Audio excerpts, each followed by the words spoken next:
Can Jack and his companions make it through the swamp and rendezvous with Captain Bonnet, or will they be too late? Ralph D. Paine, today on the Classic Tales podcast.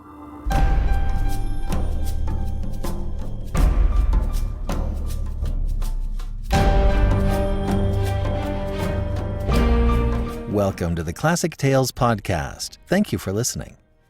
The Audiobook Library Card is the perfect solution if you can't get enough classic audiobooks. Unlimited downloads and streaming of the entire Classic Tales library for $9.99 a month. Use the coupon code ClassicTales2 and save $3 on your first month. You can also subscribe yearly at the lower price if you like. Go to audiobooklibrarycard.com or follow the link in the show notes. The Audiobook Library Card is an all-you-can-listen smorgasbord of classics I've been building for the last 18 years. Many have won awards. Only about a quarter of the library has been on the podcast. And with the Audiobook Library Card, you can gain access to everything. So head on over to audiobooklibrarycard.com and start listening. And now, Blackbeard Buccaneer, Part 5 of 8, by Ralph D. Paine.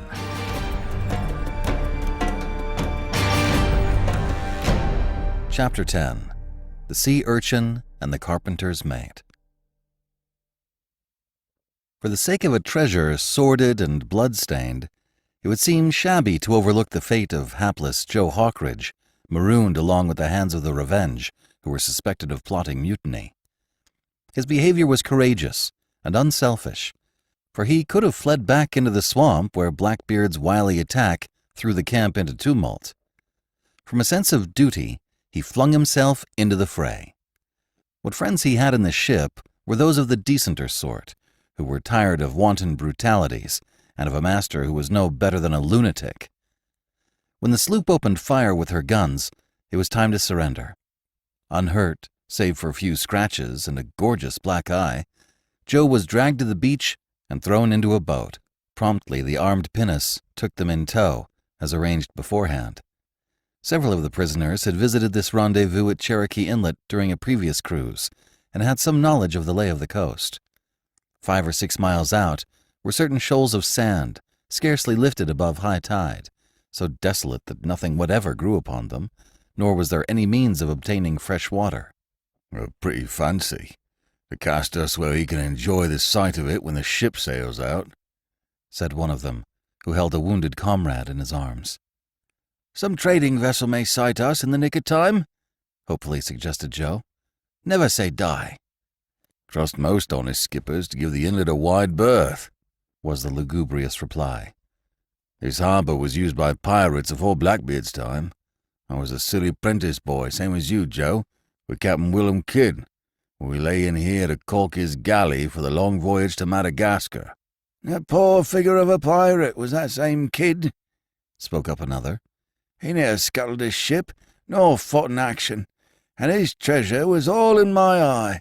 What did he swing for at execution dock? For cracking the skull of his gunner with a wooden bucket. I can't haste this Captain Teach to the same gibbet any too soon to please me, Sam, croaked a horse-faced rogue with 2 fingers chopped off. He's gone and murdered all us men, as sure as blazes. Joe Hawkridge held his peace, and wondered what had become of his partner, Jack Cockrell, waiting alone in the pirogue. In the infernal commotion at the camp, Joe had failed to note whether Bill Saxby and Trimble Rogers had betaken themselves off or had been among those killed. There was the faint hope that these trusty messengers might find their way back to Captain Stede Bonnet's ship and so hasten his coming. The boats crept over the burnished surface of the harbor and passed the nearest islands, which were green and wooded. Beyond them shone the gently heaving sea, with the distant gleam of a patch of sandy shoal ringed about with a necklace of surf. It was remote enough from any other land to daunt the strongest swimmer. The boats kept on until they had rounded to leeward of this ghastly prison. There was no means of resistance. The captives were driven ashore by force of arms, carrying a few of their wounded with them. With emotions beyond the power of speech, they stared at the pinnace as the oars splashed on the return journey to the Revenge. Joe Hawkridge wept a little, perplexed that men could be so cruel to their own shipmates. And yet what could be expected of pirates debased enough to be Blackbeard's loyal followers? Recovering from their first stupor, the 20 able-bodied survivors began to ransack the strip of naked sand on which they had been marooned. It was no more than an acre in extent. A few small fish were found in a pool left by the falling tide, and perhaps 100 turtle eggs were uncovered during the afternoon. This merely postponed starvation. There was not much bickering. In the shadow of certain death, these outlaws of the sea seemed to have acquired a spirit of resignation, which was akin to dignity. They had lost the game. In their own lingo, it was the black spot for all hands of 'em. With the coolness of night, they revived to bathe in the surf, which made their thirst less hard to bear. There was not much sleep. Men walked in restless circles, looking up at the stars, muttering to themselves, or scanning the sea, which had known their crimes and follies. Joe Hawkridge scooped out a bed for himself in the sand and dropped off to sleep by spells, with dreams of ease and quiet ashore, and learning to be a gentleman. It was daylight when shouts startled him. The other derelicts were in a frenzy of agitation. They capered and hugged each other and made unearthly sounds. Joe brushed the sand from his eyes and saw a small vessel approaching the tiny island. Her rig was made out to be that of a snow, which was very like a brig, the difference being in the larger main topsail and the absence of a spanker, or after steering sail. Such trading craft as this snow came coasting down from Salem and other New England ports to Virginia and the Carolinas, laden with molasses, rum, salt, cider, mackerel, woodenware, muscovado sugar, and dried codfish. They bartered for return cargoes and carried no specie, wherefore pirates like Captain Bonnet seldom molested them, excepting to take such stores as might be needed, and sometimes actually to pay for them. They were the prey of miscreants of Blackbeard's stripe, who destroyed and slew for the pleasure of it. This trim little snow was making to the southward in fancied security, having picked up a landfall, as the marooned pirates conjectured. No doubt her master had failed to receive warning that Blackbeard was in these waters, and he was running his risk of encountering other marauders. He must have seen that there were people in distress on the tide-washed strip of sand. The snow shifted her helm and fired a gun. The marooned wretches could scarce credit their amazing good fortune, but a grave, slow-spoken fellow who had been a carpenter's mate in the Revenge thought the rejoicing premature. When that God-fearing skipper takes a look at us, he will sheer off and clap on sail, lads. For shipwrecked sailors, you are a pisen lot of mugs. The only blighted one of you what's the leastwise respectable is me. Here was a terrible misgiving which clouded the bright anticipations.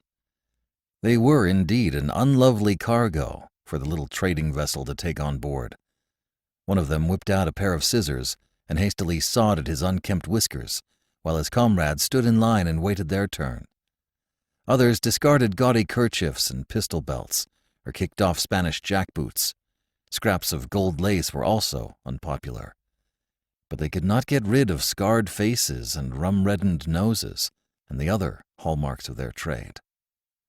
To their immense relief, the snow displayed no signs of alarm, but sailed as close as the shoaling water permitted and dipped her colors.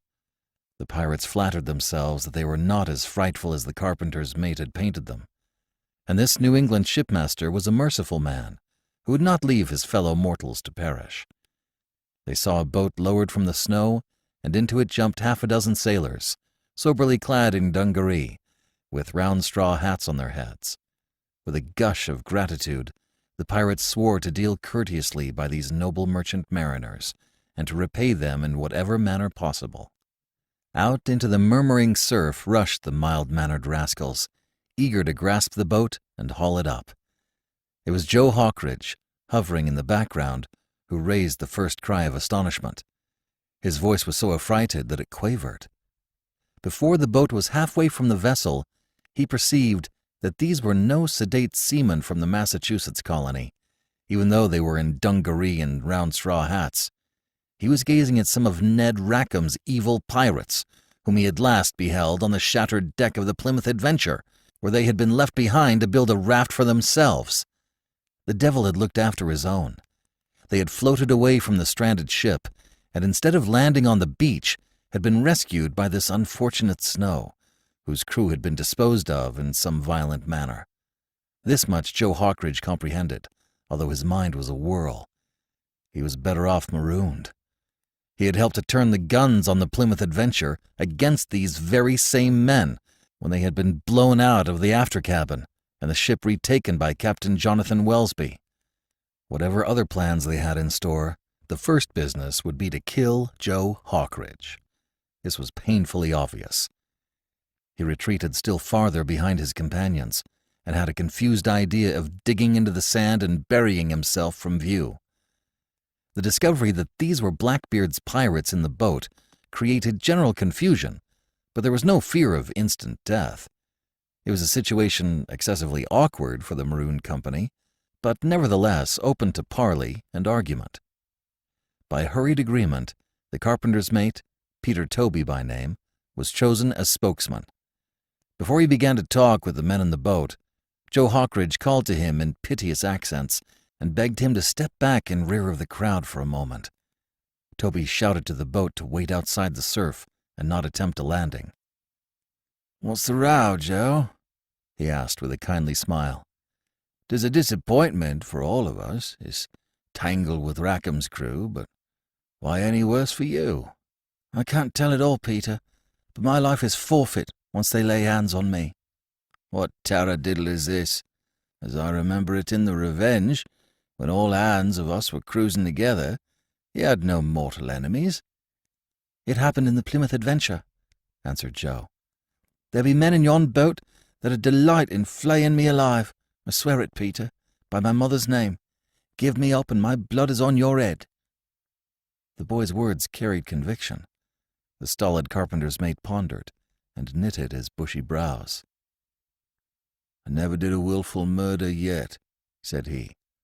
"Mallet and chisel come readier to my fist than a cutlass. Bide here, Joe. Let me get my bearings. This has the look of a ticklish matter for the lot of us. I shall be keeping a weather eye lifted for squalls." In mortal fear of discovery by the men in the boat, Joe flattened himself behind a palmetto log which had drifted to the other side of the island. Here he was hidden, unless the boat should make a landing. The carpenter's mate waded out to join his companions, who were amiably conversing with Ned Rackham's pirates. They had all been shipmates either in the Revenge or the Triumph sloop, and there was boisterous curiosity concerning the diverse adventures while they had been apart. Rackham's crew had been reduced to 18 men when they were lucky enough to capture the Snow, it was learned. With this small company he dared not go pirating on his own account, and so had decided to rejoin Blackbeard. "Is Ned Rackham aboard the Snow?" asked Peter Toby of the boat's coxswain. "He's in all of that, matey, though the big bosun of the Plymouth Adventure shoved a knife in his ribs to the hilt. He is flat on the bunk, but he gives the orders, and is jump at the word." "A hard man to kill," said Peter Toby. "Take me aboard. 'Tis best I have speech with him. Let the people wait here on the quay. They can stand another hour of it." There was fierce protest among the marooned pirates, but the carpenter's mate gruffly demanded to know if they wished to be carried into the harbor and turned over to Blackbeard. This gave the mob something to think about, and they permitted the boat to pull away from them without much objection. "A rough joke on you, lads, I call it, to be dumped on this bit of purgatory," said the coxswain to Peter Toby. "The great Captain Teach must have been in one of his tantrums." "It has been long brewing, as you know," answered the carpenter's mate. "These men were few, in the Snow, would sooner follow Ned Rackham, flint-hearted though he be, than to rejoin the Revenge." "Not so loud," cautioned the coxswain. "We'll see which way the cat is going to jump. Us poor devils is sore uneasy at finding how you were dealt with." "What of the master and the crew of the Snow?" asked Toby. "Were they snuffed out? That'd be Rackham's way." "No, we set 'em off in a boat. within sight of the coast. Ned Rackham was too shrewd to bloody his hands, being helpless in this tub of a snow, which could neither fight nor show her heels if she was chased. Few men as there were aboard the Snow, they were smartly disciplined and kept things ship-shape, as Peter Toby noted when he climbed on deck. A few minutes later, he was summoned into the small cabin. Propped up in the skipper's berth, Sailing Master Ned Rackham had a pinched and ghastly look. He was a young man, with clean-cut, handsome features, and a certain refinement of manner when he cared to assume it. The rumor was that he was the black sheep of an English house of some distinction, and that he had enlisted in the Royal Navy under a false name. "What's this mare's nest, my good Toby?" said he, as the carpenter's mate stood diffidently fumbling with his cap. "Marooned? 20 men of you on a reef of sand? Were ye naughty boys whilst I was absent?" "No more than them I could name who planned to go a-cruising in the Plymouth Adventure," doggedly replied Peter Toby, who resented the tone of sneering patronage. "Fie, fie. You talk boldly for a man in your situation. Never mind. Why the honour of this visit?" To make terms, Master Rackham. If us 20 men consent to serve you—" "You babble of terms," was the biting interruption. "I can leave you to perish on the sand, as you no doubt deserve, or I can carry you in with me when I report to Captain Teach." "But there's another choice which hasn't escaped you," persisted the intrepid carpenter's mate. "Enlist us in your service, and you'll have nigh on 40 men. This Snow mounts a few old swivels. You must have found muskets in her. With 40 men, Master Rackham, there's no occasion to bow to Blackbeard's whimsies. You can hiss the Jolly Roger for yourself, and lay alongside a bigger ship to take and cruise in. I've heard tell of a great buccaneer that started for himself in a pinnace and captured a galleon as tall as a church." Ned Rackham's eyes flashed. Indeed, this was what he had in mind. This score of recruits would make the venture worth undertaking. Men were essential. Given enough of them to handle the Snow and a boarding party besides, and he would not hesitate to shift helm and bear away to sea again. "You will sign articles, then?" he demanded. "Aye, I can speak for all, Master Rackham. What else is there for us? Hold fast, I would except one man. He must be granted safe conduct on your sacred honour." "His name, Toby? That matters not. Pledge me first. He has no more stomach for piracy than will be set ashore at some port." "A pig in a poke?" cried Rackham with an ugly smile. "If I refuse, what? You will have sulky men that may turn against you some day, and I can leave you to rot where you are with your nonsense of making terms," was the harsh rejoinder. "But you won't do that," argued Peter Toby. "Your own fortune hangs on enlisting us 20 lads. You bear Blackbeard no more love than we do." Ned Rackham was making no great headway with this stubborn carpenter's mate, who was playing strong cards of his own. "A drawn bout, Toby," said he, with a change of front. "No more backing and filling. You ask a small favour. Fetch your man along, whoever he may be. He shall be done no harm by me. Even though he made a mortal enemy of you, Master Rackham? Enough, Peter. I have many enemies and scores to settle. You have my assurance, but I demand the lad's name." "Not without his permission," declared Toby. "Set me ashore, and I will confer with him." Grudgingly, Rackham consented, unwilling to have a hitch in the negotiations. In a somber humor, the carpenter's mate returned to his impatient comrades on the island. They crowded about him, and he briefly delivered the message that they were desired to cruise under Ned Rackham's flag. This delighted them, as the only way out of a fatal dilemma. Then Toby went over to sit down upon the palmetto log, behind which Joe Hawkridge still sprawled like a turtle. The anxious boy poked up his head to say, "What cheer, Peter? A plaguey muddle you found it, I'll bet." "Worse than that, Joe. Rackham wouldn't clinch it with his oath unless I told him your name. I pled with him for safe conduct. "I'd not trust his oath on a stack of Bibles once he set eyes on me," exclaimed Joe. "As soon put my fist to my own death warrant as go aboard with him." "That may be," said Peter Toby, "but you will have friends. You can't expect us to refuse to sail on account of you." "Leave me here, then," cried the boy. "I'll not call it deserting me. Take your men aboard the Snow. Tell Ned Rackham you have the fellow amongst 'em who implored the safe conduct. Pick out some harmless lad that was saucy to Rackham in the Revenge, a half-wit like that Robinson yonker, that was the sailing master's own cabin boy. He was always blubbering that Rackham would kill him some day." "No half-wit about you," admiringly quoth the carpenter's mate. "But hark ye, Joe, you will die in slow misery. Better a quick bullet from Rackham's pistol." "Find some way to send off a little food and water, Peter, and I will set tight on this desert island. And mayhap you will dance at the end of a rope before I shuffle off." "A hard request, Joe," replied the puzzled Toby. "Unless I can come off again with some of our own men, how can it be done? Let Rackham's crew suspect I am leaving a man behind, and they will rout you out." "And they all love me like a parson loves a pirate," grinned Joe. "I shot 'em full of spikes and bolts from a 9-pounder in the Plymouth Adventure." "I shall use my best endeavour, so help me," sighed Peter Toby. "What for did I ever quit carpentering to go a pirating? 'Tis the worst basket of chips that ever was."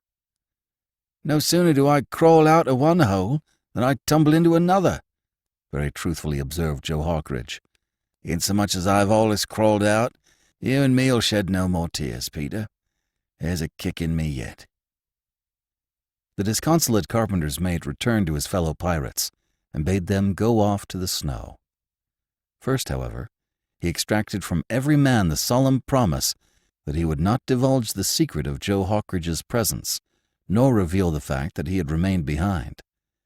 They were eager to promise anything. Several of them stole over to tell him furtive farewells. They displayed no great emotion. The trade they followed was not apt to make them turn soft over such a tragic episode as this. When the Snow was ready to take her departure, with almost 40 seasoned pirates to seek their fortunes anew, the wind died to a calm, and the little vessel drifted within easy vision of the sandy island through a long afternoon. Peter Toby tormented himself to find some pretext for smuggling food and water ashore. He invented a tale of a precious gold snuff-box which must have fallen out of his pocket, and begged permission to go and search for it. But Ned Rackham sent up word that he had no notion of being delayed by a fool's errand, should a breeze spring up.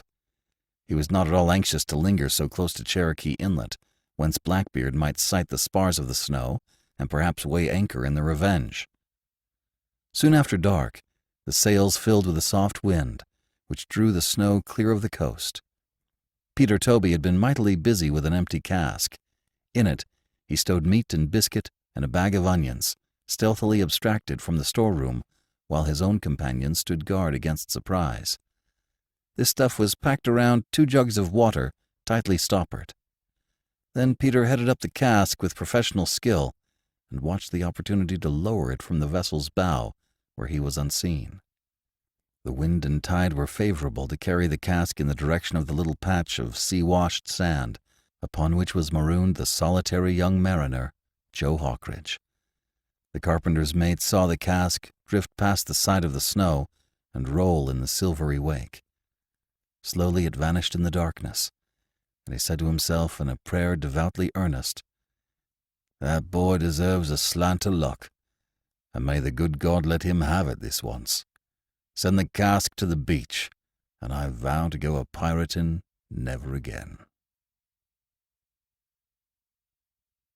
Chapter 11. Jack Journeys Afoot. It is often said that a thing is not lost if you know where it is. This was Jack Cockrell's opinion concerning that weighty sea chest which had splashed to the bottom of the sluggish stream in the heart of the Cherokee swamp. With young Bill Saxby and eager old Trimble Rogers, he hastened from the grave of the pirate seaman whom they had buried on the knoll and fetched up at the shore where the pirogue had been left. Beside it floated Blackbeard's boat filled with water. Having cut 2 or 3 long poles, they sounded the depth and prodded in the muddy bed to find the treasure chest. It had sunk no more than 8 feet below the surface, as the tide then stood, which was not much over the head of a tall man. The end of a pole struck something solid, after considerable poking about. It was not rough, like a sunken log, and further investigation with the poles convinced them that they were thumping the lid of the chest. You suppose you could muster breath to dive and bend a line to one of the handles, Master Cockerel? Suggested Trimble Rogers. Here's a coil of stout stuff in Captain Teach's boat, what he used for a painter. The bottom of the creek is too befouled, promptly objected Jack, and I confess it daunts me to think of meeting that drowned corpse down there. Try it yourself, if you like. I been needed above water to handle the musket if Blackbeard sneaks back to bang at us with his pistols, was the evasive reply. The mention of the corpse had given old Trimble a distaste for the task. To his petulant question, Bill Saxby protested that he couldn't swim a blessed stroke, and he sensibly added, "What if you did get a rope's end belayed to a handle of the chest? Even if the strain didn't part the line, we couldn't heave away in this tipsy canoe, and I am blamed certain we couldn't drag the chest ashore lacking purchase and tackles." "The smell of treasure warps my judgment," grumpily confessed Trimble Rogers. "We ain't properly rigged to hoist that chest from where she lays, and that's a fact."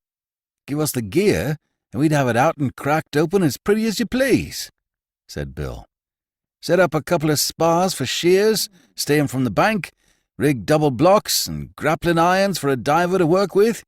"Which is exactly what Captain Teach will be doing of when he finds his ship again," lamented the Buccaneer. "He'll be some time finding his ship afoot," grimly chuckled Bill. "We have naught to smash his boat with, but we'll just take it along with us." "If we make haste to report to Captain Bonnet," spoke up Jack Cockerel, "he may make sail in time to give Blackbeard other things to think on than this treasure chest, and it is my notion that the need of fitting the Revenge for action is too urgent to spare a crew to attempt this errand." "We shall have it yet," cried Trimble, much consoled, "and Stede Bonnet had blithely furnished the men and gear. For a mere babe, Master Cockerel, ye leak wisdom like a colander. Our duty is to tarry no longer at this mad business." "The first sound word I've heard out of the old barnacle, eh, Jack?" said Bill Saxby.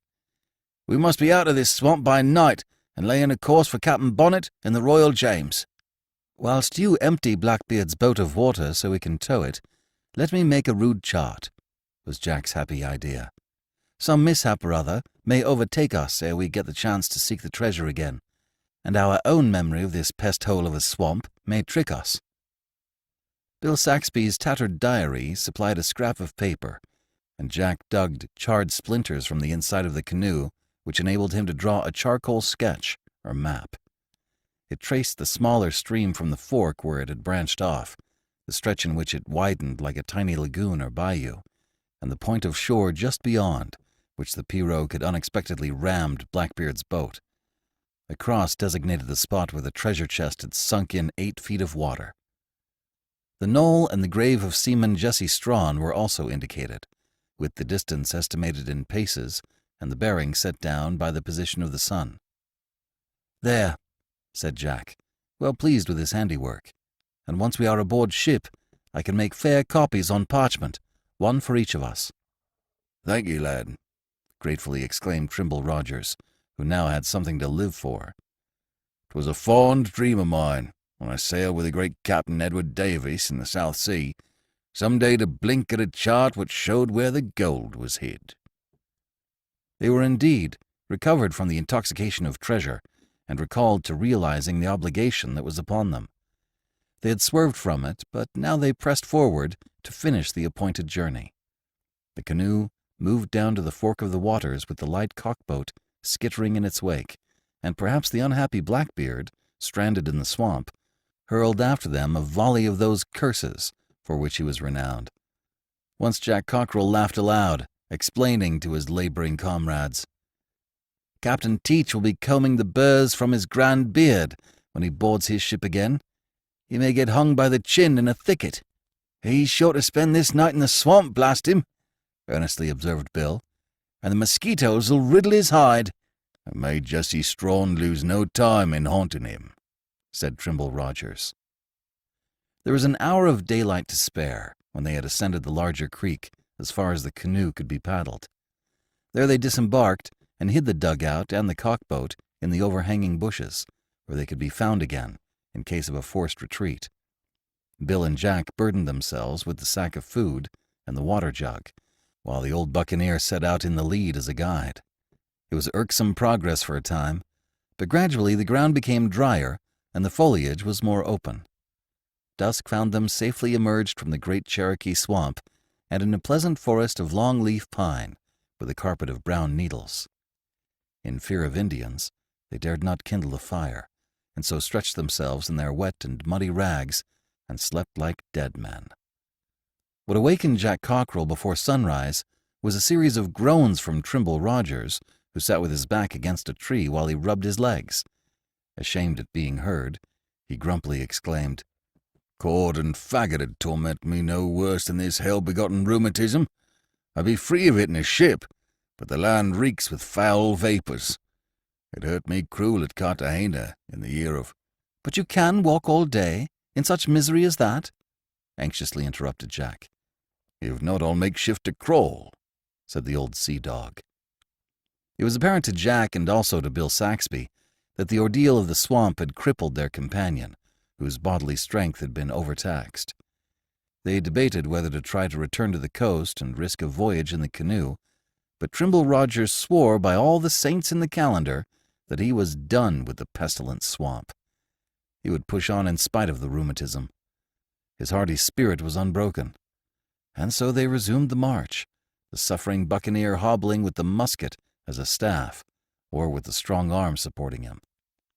Halts were frequent, and progress very slow. Now and then they had glimpses of the blue sea, and so knew that they held the course true. It had been reckoned that 2 days would suffice to bring them to the bay in which Stede Bonnet's ship was anchored. By noon on this first day, however, it was plainly evident that Trimble Rogers was done for. He uttered no complaints, and withheld the groans behind his set teeth, but his lank body was a-tremble with pain and fatigue. Whenever he sank down to rest, they had to raise him up and set him on his legs again before he could totter a little way farther. "What say, Jack, to slinging him on a pole, neck and heels?" suggested Bill Saxby. "Can we make him fast with our belts?" "And choke him to death? In Charlestown I saw Captain Bonnet's pirates carry their wounded in litters woven of boughs." The suffering Trimble put a stop to this by shouting, "Avast with that maundering nonsense! Push on, lads, and leave this old hulk be. Many a goodly man have I seen drop in the jungle. What matters it? Speed ye to Captain Bonnet." "Here is one pirate that won't desert a shipmate," declared Bill Saxby. "And how can we push on without you, old true penny, to lay yon nose to the trail? I took no heed of the marks and landfalls." "Like a sailor ashore, mouth open and eyes shut," rasped the buccaneer of Hispaniola. "Methinks I might find my way in this Carolina country," ventured Jack Cockrell. "It would be easier for a landsman like myself than for Bill, who is city-bred, and a seaman besides." "More wisdom from the stripling," said Trimble. "Willing as I be to die sooner than delay ye, and so vex Stede Bonnet, it would please me to live to overhaul that sea chest of Blackbeard's." "I'll stand by this condemned old relic," amiably agreed Bill Saxby. "Do you request Captain Bonnet to send a party to salvage us, Jack?" "He will take pleasure in it, Bill. Before I let go, let me help you find shelter. Dry limbs for props, and a thatch of palmetto leaves." "Take no thought of us," urged Trimble. "Trust me to set this lazy oaf to work. Now listen, Jack, carefully. Captain Bonnet's ship waits in the Cape Fear River, 12 leagues to the northward of us. You will find her betwixt a bay of the mainland and a big-sized island, where the river makes in from the sea. There will be a lookout kept, and I can tell you where to meet a boat." With a memory as retentive as a printed page, the keen-eyed old wanderer described the landscape league by league, the streams and their direction, the hills which were prominent, the broad stretches of savanna or grassy meadow, the belts of pine forest, the tongues of swamp which had to be avoided. Jack was compelled to repeat the detailed instructions over and over, and he was a far more studious pupil than when snuffy Parson Throckmorton had rapped his knuckles and fired him with rebellious dreams of piracy. At length, the Buccaneer was willing to acknowledge, "Unless an Indian drive an arrow through the lad's brisket, Bill, I can trust him to find our ship. Best give him the musket." "Me shoulder that carronade and trudge a dozen leagues?" objected Jack. "I travel light and leave the ordnance with you." They insisted on his taking more than a third of the food, but he refused to deprive them of the water jug. There would be streams enough to slake his thirst. It was an affectionate parting.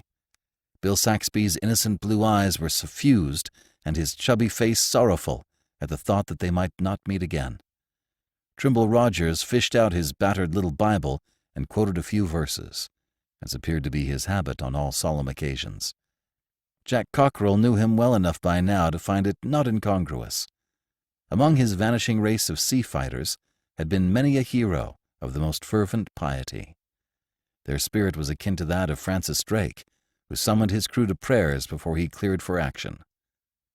And in this wise did Master Jack Cockerell set out to bear a message from comrades in dire distress. Moreover, in his hands were the lives of Joe Hawkridge and those other marooned seamen, as he had every reason to believe. It was a grave responsibility to be thrust upon a raw lad in his teens, who had been so carefully nurtured by his fretful guardian of an uncle, Dr. Peter Arbuthnot Forbes. Jack thought of this, and said to himself, with a smile, "A few weeks gone, and I was locked in my room without any dinner for loitering with Stede Bonnet's pirates at the Charlestown Tavern. My education has been swift since then." He was expectant of meeting no end of peril and hardship, and he fought down a sense of dread that was not to his discredit. But it was so decreed that he should pass secure and unmolested. At first he went too fast, without husbanding his strength, and loped along like a hound whenever the country was clear of brushwood. This wore him down, and he failed to watch carefully enough for his landmarks. Toward the end of the day, he became confused because he could not discern the sea even by climbing a tree. But he tried to keep bearing to the northeast until the sun went down. Afraid of losing himself entirely and ignorant of the lay of the land by night, he made his bivouac in a group of sycamore saplings and imagined Indians were creeping up whenever the leaves rustled. This fear of roaming savages troubled him the next day, and he wearily trudged through this primeval wilderness, unknown to white settlers. It spurred him on despite his footsore fatigue, and he was making the journey more rapidly than old Trimble Rogers, for all his cunning woodcraft had been able to accomplish it. Almost at the end of his endurance, the plucky lad discerned the sheen of a broad water in the twilight, and so came to the Cape Fear River. He had worried greatly lest he might have veered too far inland, but there was the wooded bay and the foreland, crowned with dead pines, which had been swept by forest fire. And out beyond it was the island, of the size and shape described by Trimble Rogers, making a harbor from the sea which rolled to the horizon rim. But no tall brig, nor any other vessel, rode at anchor in this silent and lonely haven. Jack had been told precisely where to look for it. He had made no mistake. Some emergency had caused Captain Stede Bonnet to make sail and away. A king's ship or some other hostile force might have compelled him to slip his cable in haste, reflected Jack, as he descended to the shore of the bay. It was most unlike the chivalrous Stede Bonnet to abandon two of his faithful seamen without an effort to succor them. Endeavoring to comfort himself with this surmise, the sorely disappointed boy paced the sand far into the night and gazed in vain for the glimmer of a fire or the spark of a signal lantern in a ship's rigging. He could not bear to think of the dark prospect should no help betide him. Some time before day, he was between waking and sleeping when a queer delusion distracted him. Humming in his ears was the refrain of a song, which was both familiar and hauntingly pleasant. It seemed to charm away his poignant anxieties, to lull him with a feeling of safety. He wondered if his troublesome adventures had made him light-headed. He moved not a muscle, but listened to this phantom music, and noted that it sounded louder and clearer instead of fading away. And still he refused to believe that it was anything more than a drowsy mockery. At length, a vagrant breeze brought him a snatch of this enjoyable chorus in deeper, stronger volume, and he leaped to his feet with a shout. It was no hallucination. Lusty seamen were singing in time to the beat of their oars, and Jack Cockerell knew it for the favourite song of Stede Bonnet's crew. He could distinguish the words as they rolled them out in buoyant, stentorian harmony. And when my precious leg was lopped, just for a bit of fun, I picks it up on t'other hopped, and rammed it in a gun. What's that for? Cries out Ginger Dick. What for, my jumpin' beau? Why, to give the lubbers one more kick. Yo-ho with the rum below. Chapter 12. A Private Account to Settle. The ship's boat was bound into the bay, probably to lie there for daybreak, and Jack Cockerell rushed down to the beach, where he set up such a frantic hullabaloo that the sailors ceased singing and held their breath and their oars suspended. They had come to look for Bill Saxby and Trimble Rogers, but this was a strange voice. It was so odd a circumstance that several of them hailed the shore with questions loud and perplexed. "Master John Cockerell, at your service," came back the reply. "Captain Bonnet knows me. I am the lad that clouted a 6-foot pirate of yours for being saucy to a maid in Charlestown." This aroused a roar of laughter, and there were gusty shouts of, "Here's the same Will Brandt in the boat with us. He shakes in his boots at the sound of ye. What's the game, lad? Have ye taken a ship of your own to scour the main?"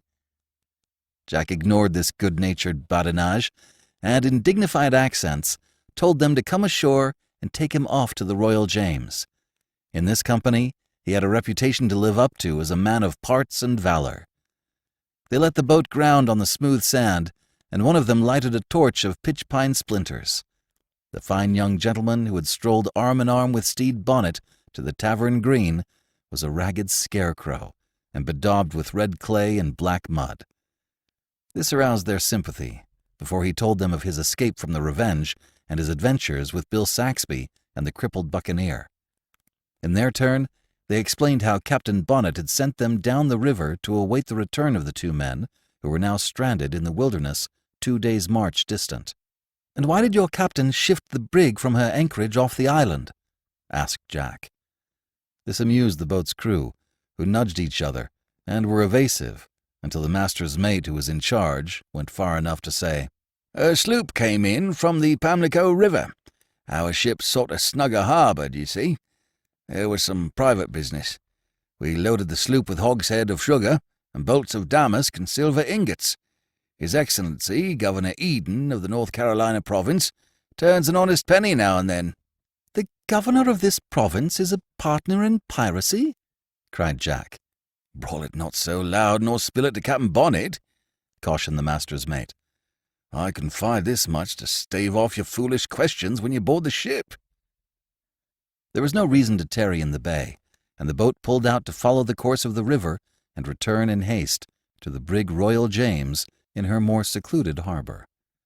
The news that Blackbeard was at his old rendezvous within easy sail to the southward eclipsed all other topics, and when it was learned that he had lost the 2 sloops of his squadron, there was fierce delight.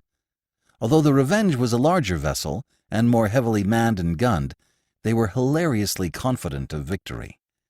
It was a burning grudge and a private quarrel, and fuel was added to the flame by the tidings that a score or more of seamen had been mercilessly marooned to perish because of their suspected preference for Captain Stede Bonnet. When Jack Cockerell caught sight of the shapely brig as she loomed in the morning haze, it seemed as though years had passed since he had enviously watched her pass out over the Charlestown bar. Presently he spied the soldierly captain on the quarterdeck, his spare figure all taut and erect, his chin clean-shaven, his queue powdered, his apparel fresh and in good taste. A ship is like her master, and the watch was sluicing down decks or setting up the rigging which had slackened with the heavy dew. Jack felt ashamed to let himself be seen. This was no place for a ragamuffin. Captain Bonnet strode to the gangway and stared down at this bit of human flotsam. He was quick to recognize his boyish friend and admirer, and ordered the men to lower the boatswain's chair and lift Master Cockerel aboard. Jack was indeed so stiffened and sore and weary that he had been wondering how he could climb the side of a ship. "Tut, tut, my son, bide your time," exclaimed Stede Bonnet as they met on deck. "Tell it later. The master's mate will enlighten me." He led the way into the cabin, which was in order and simply furnished. One servant brewed fragrant coffee from Arabia, while another made a room ready for the guest and fetched clean clothing from the captain's chests and a tub of hot water. And as soon as the grateful Master Cockerel had made himself presentable, he was invited to sit down at table with the captain and enjoy a meal of porridge and crisp English bacon and fresh eggs from the ship's hen coop in the longboat, and hot crumpets and marmalade. And this, after the pinched ration of mouldy salt-horse and wormy hard bread. Captain Bonnet lighted a roll of tobacco leaves, which he called a cigarro, and puffed clouds of smoke, while Master Cockerel cleaned every dish and lamented that his skin felt too tight to begin all over again. He was now in a mood to relate his strange yarn, from its outset in the ill-fated merchant trader Plymouth adventure. Eagerly he begged information concerning her people after their shipwreck. But Captain Bonnet had been cruising far offshore to intercept a convoy of rich West Indiamen from Jamaica for the old country. "I will make it my duty to set you ashore at Charlestown, Master Jack," said he, "and I pray you may find your good uncle alive and still vowing to hang all rogues of pirates." "But I must sail with you, sir, till you have saved Joe Hawkridge and his shipmates, and blown Blackbeard out of the water." "Rest easy on that," exclaimed Stede Bonnet. "Those affairs are most urgent. My ship will drop down the river today, with the turn of the tide, and heave to long enough to land a party, 6 men, to go in search of Trimble Rogers, who is the apple of my eye. I shall not ask you to join them, but you can give directions and pen a fair map, I trow." "Gladly would I go," replied Jack, "but my poor legs wobble like your valiant old buccaneers, and my feet are raw." "You have proved yourself," was the fine compliment. "I judged ye aright when we first met." Soon the deck above them resounded to the tramp of boots and the thump of sheet-blocks as the brisk seamen made ready to cast the ship free. She was in competent hands, and so Stede Bonnet lingered below to enjoy talking with the youth, whose manners and breeding were like his own. In a mood unusually confidential, he confirmed Jack's earlier impressions, that he was a pirate with a certain code of honor, which reminded one of Robin Hood of Sherwood Forest, who robbed the rich and befriended the poor. Touching on his mortal quarrel with Blackbeard, he revealed how that traitorous ruffian had proposed a partnership while he, Stede Bonnet, was a novice at the trade. The plot all hatched to take Bonnet's fine ship, the Revenge, from him.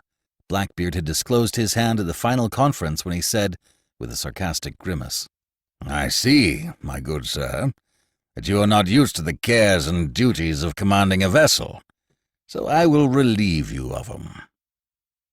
As soon as Captain Bonnet had mended his fortunes and had the goodly brig Royal James to cruise in, his ruling purpose was to regain the Revenge from Blackbeard and at the same time wreak a proper punishment.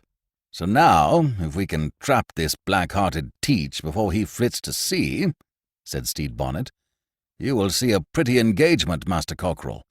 But first, we must find the score of men that he marooned. It will be a deed of mercy, besides affording me a stronger crew."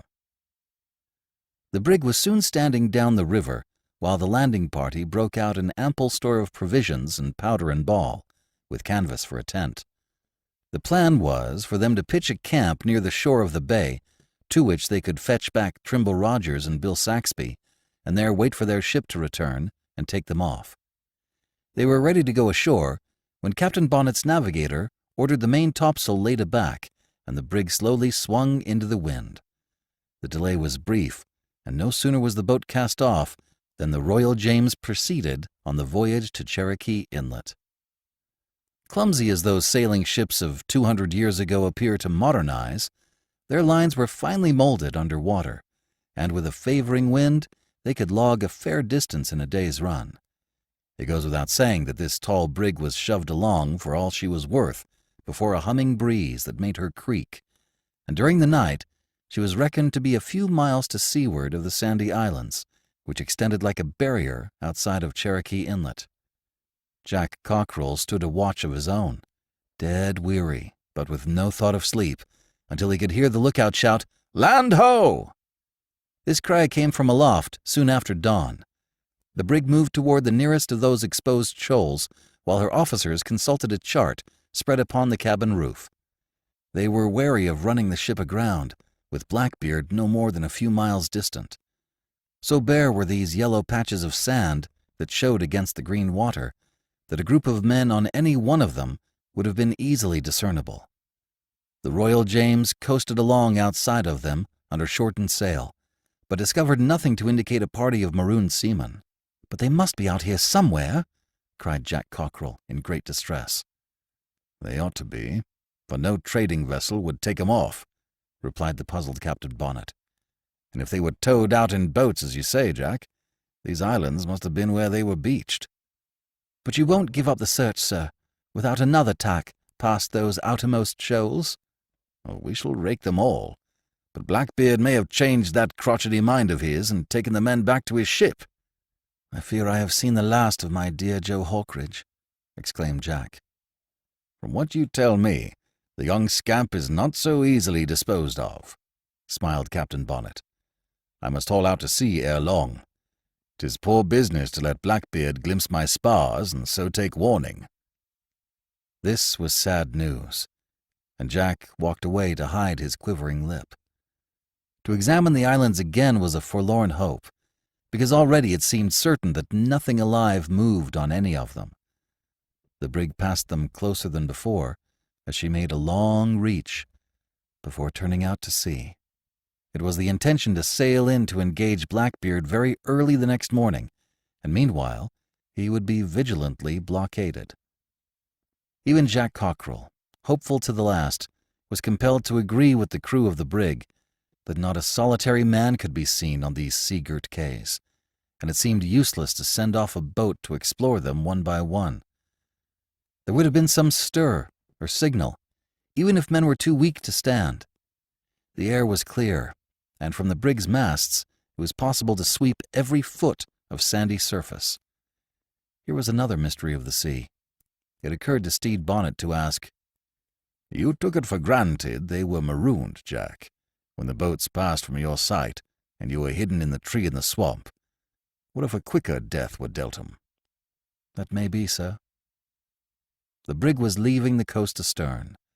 Jack moped by himself until his curiosity was drawn to a group of seamen upon the forecastle head, who were talking loudly and pointing at something in the water, well ahead of the ship. One vowed it was a big sea turtle asleep. Another was willing to wager his silver-mounted pistols that it was a rum barrel, while a third announced that he'd stake his head on its being a mermaid or her husband. The afterdeck brought a spyglass to bear, and perceived that the thing was splashing about. The tiller was shifted to bring it close aboard, and soon Captain Bonnet exclaimed that it was indeed a merman a-cruising with a cask. Jack Cockrell scampered to the heel of the bowsprit to investigate this ocean prodigy, and as the cask drifted nearer, he saw that Joe Hawkridge was clinging to it. There was no mistaking that dauntless grin and the mop of carroty hair. A handy seaman tossed a bight of line over his shoulders as he bobbed past the forefoot of the brig, and he was yanked bodily over the bulwark like a strange species of fish. Flopping on deck, he waved a skinny arm in greeting, and then Jack Cockrell rushed at him, lifted him bodily, and dragged him to the cabin. "What ho, comrade?" said the dripping merman. "Blast my eyes, but I was sick with worry for you. I left you in that swamp." "And I thought you dead, Joe. For the love of heaven, tell me how you fared and what—" Captain Bonnet interfered to say, "I treated you more courteously than this, Jack. Let us make him comfortable." Accepting the rebuke, Jack bustled his amazing friend into a change of clothes and saw that he was well fed. Little the worse for his watery pilgrimage, Joe Hawkridge explained at his leisure. Ned Rackham took the others away in the snow, as I tell you, Captain Bonnet, and there was I in the doleful dumps. Prayers got answered, and miracles do happen, for next day there come a-floating to the beach a cask full of grub and water. Good Peter Toby, the carpenter's mate, had a hand in launching it, no doubt, but the Lord hisself steered the blessed cask.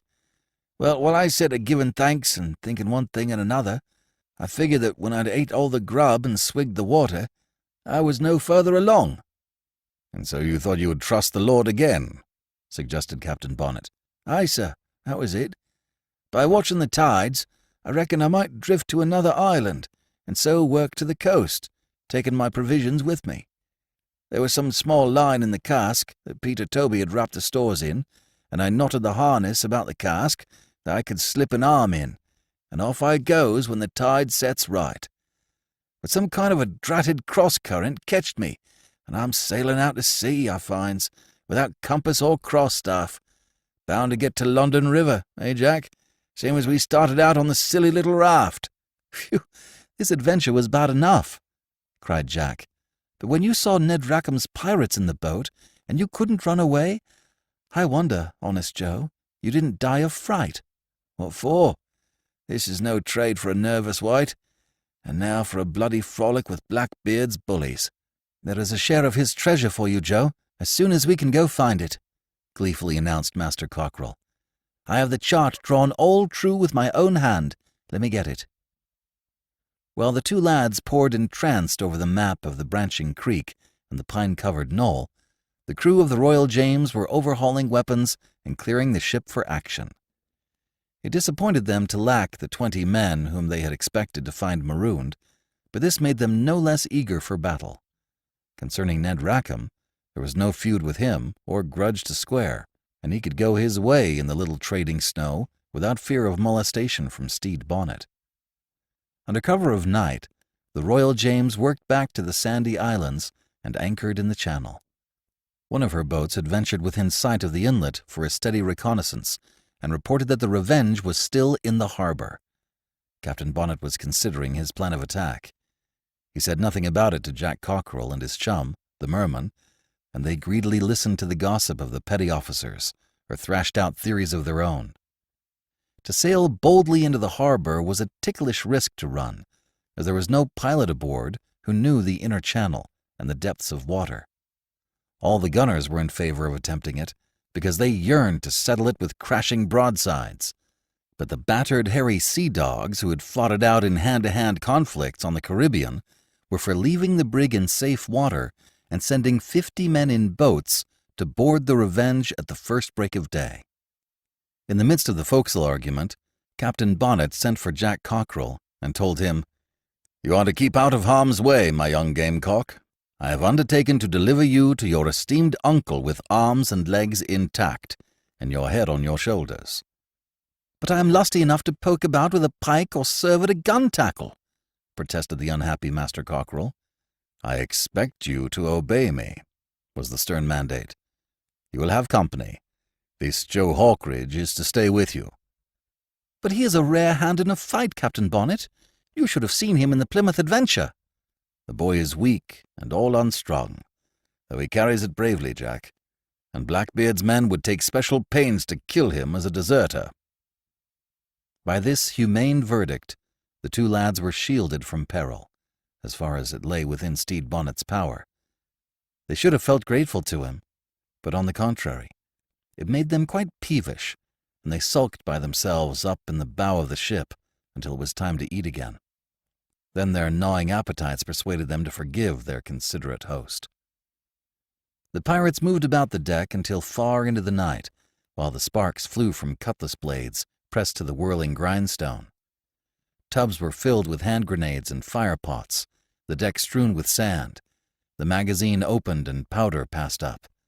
Stede Bonnet was careful to see for himself that all things were in order. At such times he was a martinet of a soldier. Anxiously, he watched the weather signs, as did every seasoned sailor on board. It bade fair to be a bright morning, with an easterly air, and this would carry the brig into the harbor with the minimum danger of stranding if the lead were cast often enough.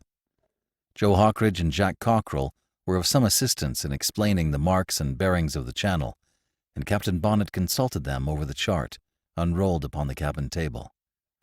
He had made up his mind to sail the brig in and risk the hazards of shoal water.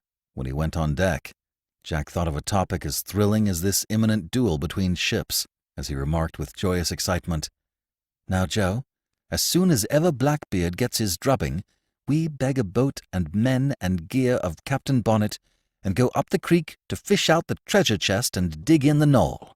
"Hook your fish before you fry 'em," replied the sagacious apprentice boy. "This scrummage with the Revenge will be no dancing heel and toe. A bigger ship, more guns and men, and a Blackbeard who will fight like a demon when he's cornered.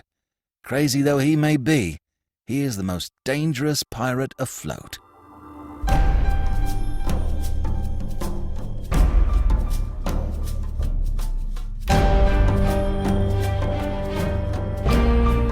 This is B.J. Harrison.